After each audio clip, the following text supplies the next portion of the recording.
স্বামী স্ত্রীতে যদি কোথাও অমিল আছে, খুব ভালো করে শুনবেন, খুব দামি কথা, স্বামী স্ত্রীতে যদি কোনো অমিল আছে, মাঝে মাঝে আপনাদের মতের গন্ডগোল হয়, ভালোবাসার সম্পর্কটা আস্তে আস্তে দূরে সরে যায়, এই রাস পূর্ণিমার দিনে একটা কাজ করবেন, আপনাদের সম্পর্কটা ভালো হবে। আজ আর বলবো না, পরের বারে এসে বলে দিয়ে যাবো। এই পর্যন্তই রাখলাম, এবার লীলাতে যাই। বাবারে মায়েরা বলছেন বলুন বলুন, যত গন্ডগোল তো ওনার সঙ্গেই হয়েছে। আর দাদারা মনে মনে ভাবছে এতদিন পরে আপনি আমাদের হয়ে বললেন, বলুন, কোনো অসুবিধা নেই। এই দিকে বলেই যাবো, আমি না বলে তো যাবো না, এসছি তখন বলেই যাবো। এই দিকে তাকান, সেদিন ভগবান রাসলীলা করেছেন আমার ব্রজগোপীদের সঙ্গে, রাধারানীর সঙ্গে গভীর ভালোবাসার সম্পর্ক তৈরি হয়েছিল। বলুন তো মা, ভালোবাসার সম্পর্ক তৈরি হয় কোন ফুল দিয়ে? গোলাপ। গোলাপ হচ্ছে ভালোবাসার প্রতীক। ওই রাস পূর্ণিমা দিন আপনি একটা গোলাপ ফুল বাজার থেকে এনে, ভালো করে শুনে নেবেন, খুব দামি কথা কিন্তু শাস্ত্রের কথা, গোলাপ ফুল বাজার থেকে এনে ভগবানের কাছে মনের দুঃখের কথাটা বলবেন।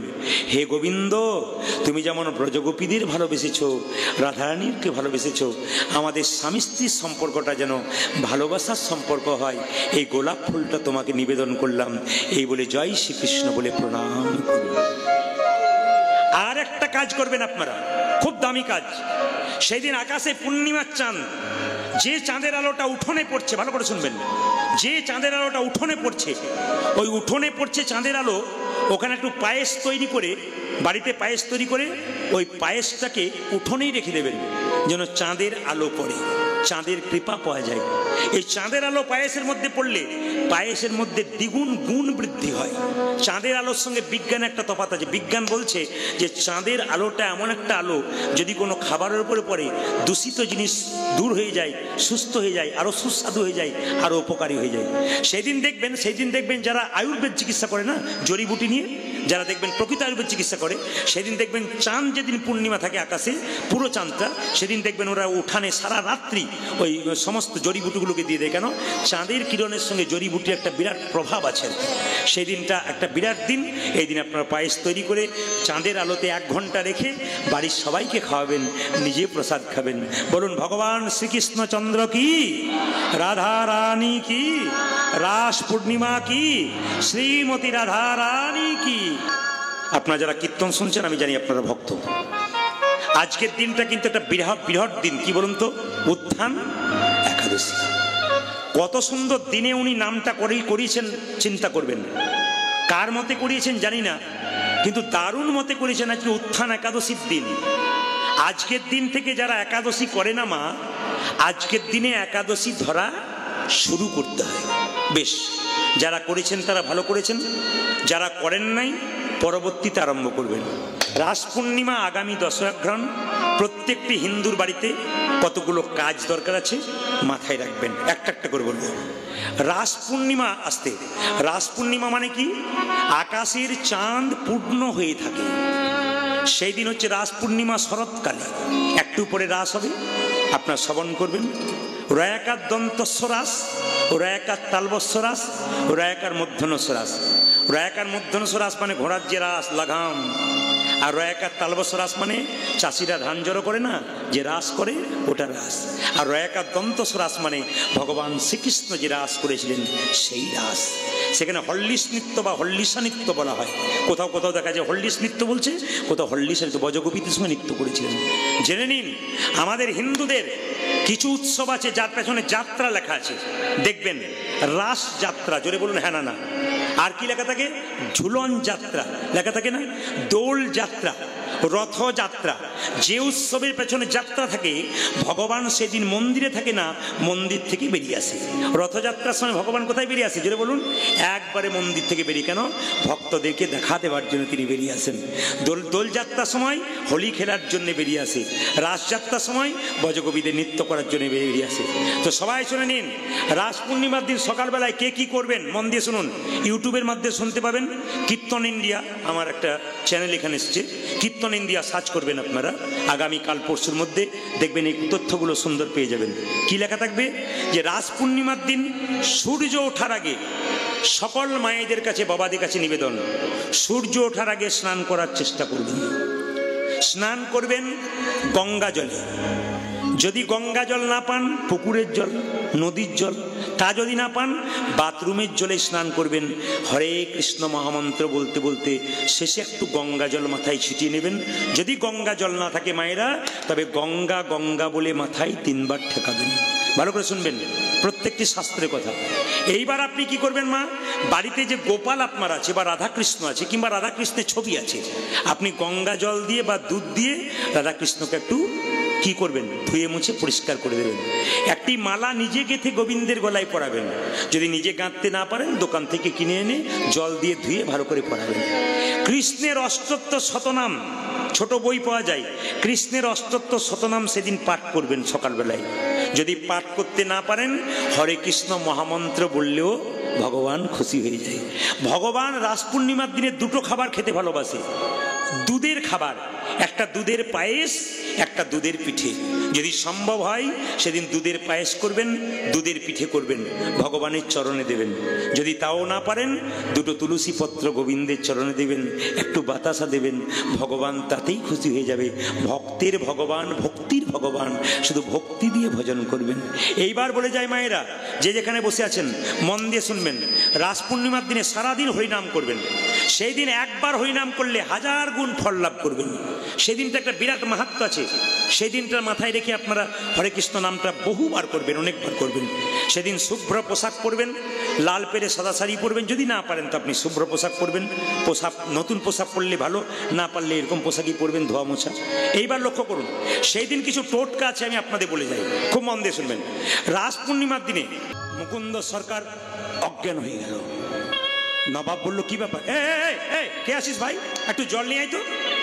যেই না জল এনেছে এক ঘটি, মুকুন্দ সরকারের মাথায় দিয়েছে, চোখে দিয়েছে, মুকুন্দ সরকারের জ্ঞান ফিরে গেল।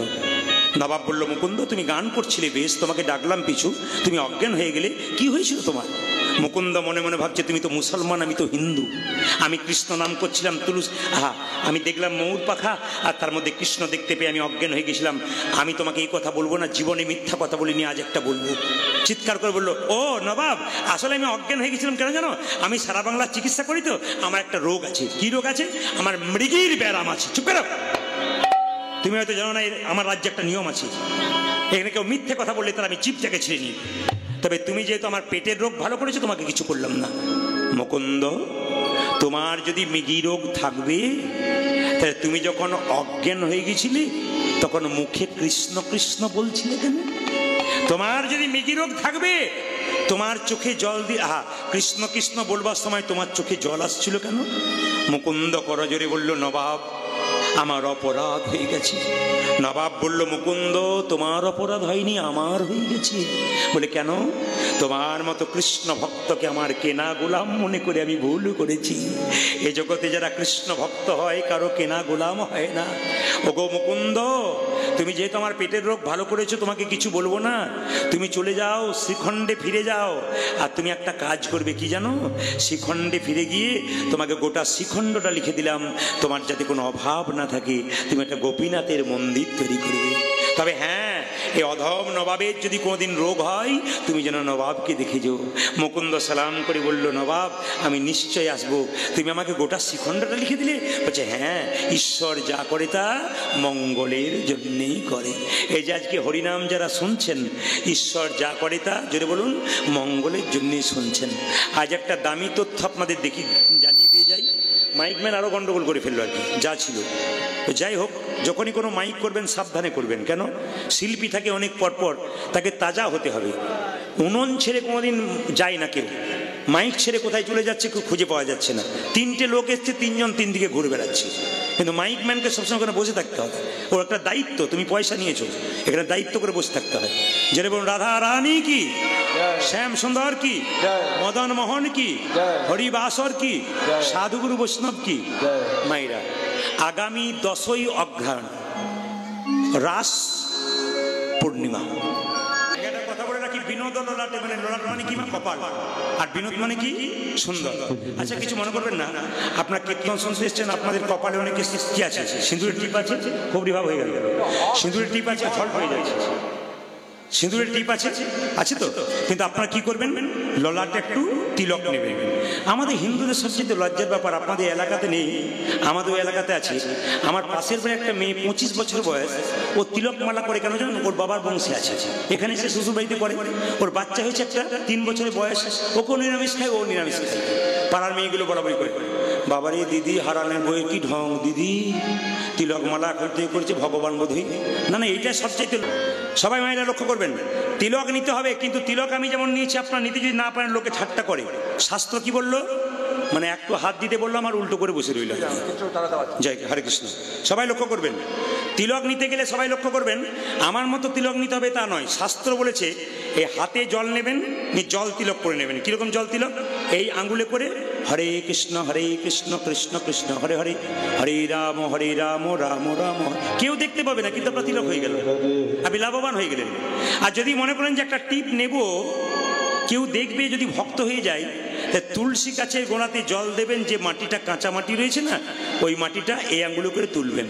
প্রশ্ন করবেন এই আঙ্গুলটাতে নেব কেন, বলছে এটা হচ্ছে বৃদ্ধাঙ্গুষ্ঠী, এটা হচ্ছে তর্জনী, এটা মধ্যমা, এটা অনামিকা, এটা কনিষ্ঠা।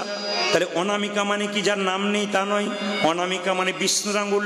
একটা তুলসী পত্র দেবেন এই আঙ্গুলে, একটা বাতাসা দেবেন এই আঙ্গুলে, ভগবানের আঙ্গুল হচ্ছে এইটা, মাথায় রাখবেন, এইটা এই আঙ্গুলে দেবেন। মায়েরা, মুকুন্দ সরকার বাড়ি ফিরছে আর গাইতে গাইতে তার স্ত্রী কাছে যাচ্ছে, যশোদার দুলাল তুমি বজের রাখাল। সবাই তালি দিয়ে, বৃন্দাবন মন হারি।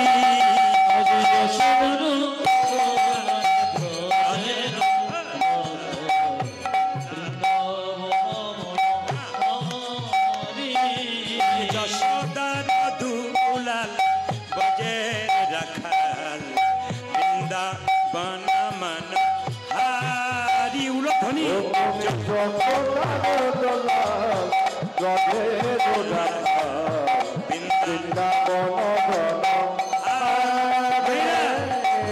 আপনারা কি ভাবছেন, শুধু আপনারা ভাবছেন আপনারা কীর্তন শুনছেন, বাড়ির ভেতরে অগণিত ভক্ত কীর্তন শুনছে, আবার বেলকুনিতে বহু মানুষ বসে আছে।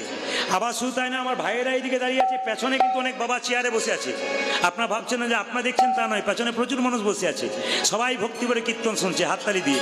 যশোদার দুলাল বজের রাখাল, বৃন্দাবন মন হারি। উলধ্বনি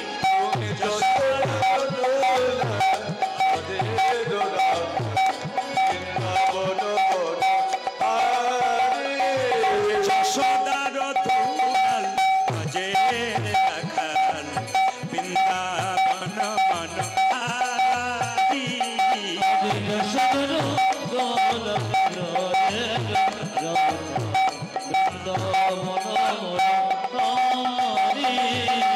গোপীজন বল্লভ রাধিকা রামন, গোপীজন বল্লভ রাধিকা রামন, গোপীজন বল্লভ রাধিকা রামন।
দেখা দাও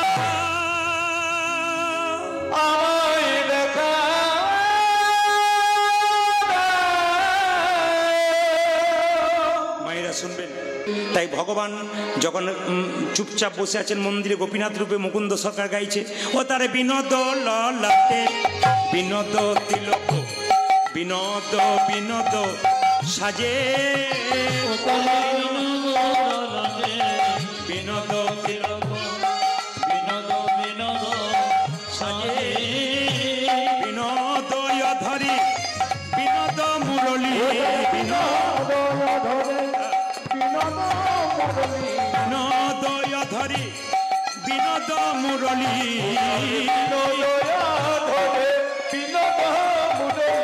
বিনোদ বিনোদ সাজে গো, বিনোদ বিনোদ বাজে।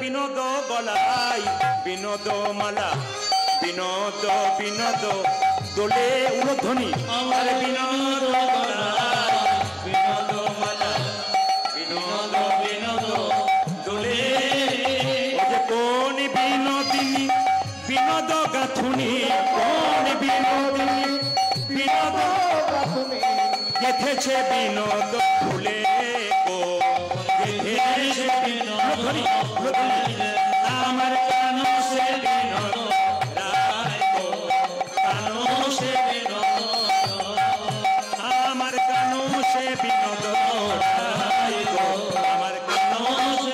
সবাই শুনি, উনি মুর্শিদাবাদে গান শুনতে যান, পদকর্তার পদ গাইতে গেলে একটু প্রণাম করতে, সবাই একটু প্রণাম করুন।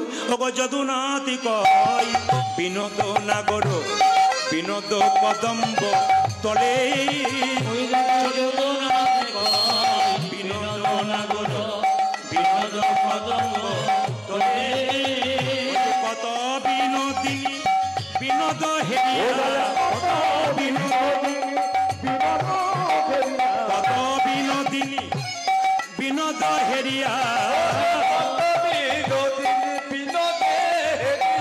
কলসি ভাসাইল চলে গো, কলসি ধ্বনি, আমার কানো সে বিনোদ রায় গো, আমার কানো সে বিনোদ, আমার কানো সে বিনোদ রায় গো, আমার কানো সে বিনোদ, আমার কানো সে বিনোদ রায় গো, আমার কানো সে বিনোদ। এবার আপনারা বলবেন দেখি, যখন মুকুন্দ সরকার কীর্তন গান গাইছিল তখন পেছন থেকে একজন দাঁড়িয়ে দাঁড়িয়ে দেখছিল, তার নাম কি জেনে বলুন? নবাব হোসেন শাহ। তাকে কোন পাতা দিয়ে হাওয়া করা হচ্ছিল জোরে বলুন? বাহ, খুশি। কোন পাখির পালক ছিল? যখনই মুকুন্দ সরকার গান গাইছে, নবাব দাঁড়িয়ে আছে, হঠাৎ নবাব পেছন থেকে বলেছে মুকুন্দ, আর মুকুন্দ যেই না নবাবের দিকে তাকাতে গেছে, অমনি ময়ূরের পালক দেখে চিৎকার করে বলে উঠেছে, হে কৃষ্ণা